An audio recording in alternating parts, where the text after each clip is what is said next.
Earth's climate is changing at an alarming rate, and these changes cannot be explained by Earth's variations alone.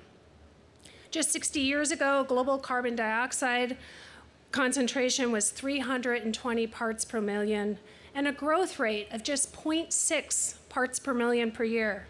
Now, 420 parts per million, and climbing at 2.5 parts per million per year. So it is not surprising that the 2020 global average temperature was nearly 1 degree C warmer than the 20th century average. These changes have and will continue to wreak havoc on Earth's hydrosphere and atmosphere, and thereby all its inhabitants. Now is the time to mitigate and adapt to climate change. But how do we minimize the heavy hand of anthropogenic forcing on our Earth's natural climate variations? Carbon capture and storage, carbon taxes, changes in our diet, reinventing the energy sector, maybe all of these and more. What will success look like?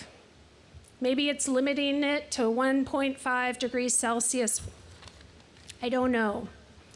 I do, however, believe that if we are to succeed by any definition, we need to overhaul how we measure success. That's in our own lives and as a global community. This can create systemic change. As students, success is learning, not the grades you earn. As faculty, shouldn't it be our positive impact on students and our community, as well as discovery, that motivate us? As a university, instead of measuring success by our endowment, we should consider success fully divesting in the fossil fuel industry and standing for environmental justice in our community and around the world. Perhaps cities need to focus more on cooperation and less on corporations.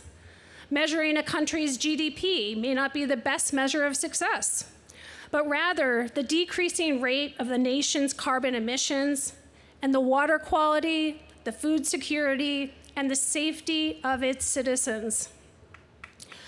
How we define success should be more aligned with the Lenni Lenape, the indigenous people of the land that we stand on today, who so deeply revered their natural environment that they saw nature and humans as one. Let us aspire to see our world in this way and act accordingly.